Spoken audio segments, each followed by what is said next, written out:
За сайн байна уу.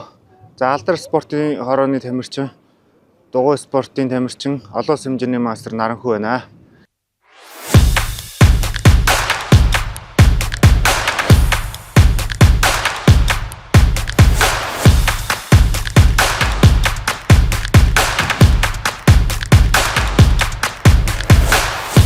За ингээд манай Улаанбаатар нийслэл хотод одоо энэ төв талбай иргэн тойрон яг энэ улсын төв цэгт за одоо дэлхийн бусад улсууд ч гэсэн одоо ингээд яг хотын төвдөө энэ нийтийн биеийн тамир усан дугуйн спорт хөнгөн атлетикийн тэмцээний хотын төвд зохиож ингэж нийтийн биеийн тамирыг сурталчилж ард иргэдийнхээ эрүүл мэнд за одоо энэ төгжрөл одоо бүх төрлийн одоо энэ юмыг хангасан энэ сайхан спортуудыг ер нь сурталчилсан юм үйл арга хэмжээнүүд дэлхийн бусад бүх том хотууд болдог жишгээр манад энэ тэмцээн ингээд зохиогдож байна.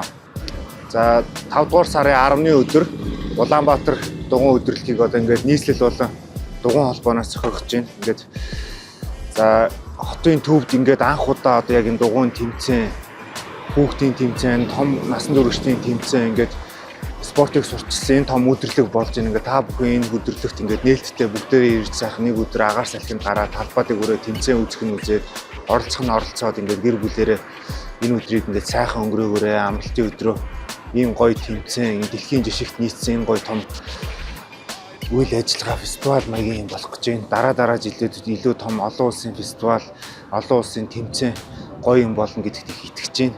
За анх удаа болж байгаа энэ үйл ажиллагаанд та бүхэн өргөнөөр оролцоогоорой. Би болохоор Хятадын Шинзэн хотын багт ерөнхийдөө легионер тамирчнаар уралддаг. За өмнө нь бас Беларусь, Украин, Монголынхаа бас мэргэжлийн баг ингээд олон багуудад бас ингээд уралдаж байсан. Ер нь бол олон улсын тэмцээн, дэлхийн аварга, Азийн аварга мөн одоо өөр спортоор бол одоо цомын аварга гэж ярьдаг шиг одоо ингээд улс болгонд ингээд олон улсын түүрүүд болдог. Энэ тэмцээнд оролцож байсан. Ер нь бол заавал хотын төвөөс гараагийн нэглэх хотын төвдөө нэг өдөр нь болох тий.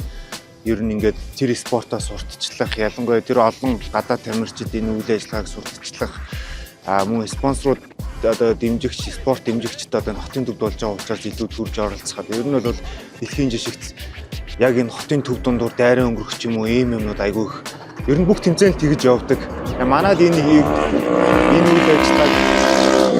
үйл ажиллагааг эхлээд ингээд явж байна. Яг одоо ингээд дэлхийн жишгтээ нийцсэн ийм гоё өдөрлөг болох гэж байна.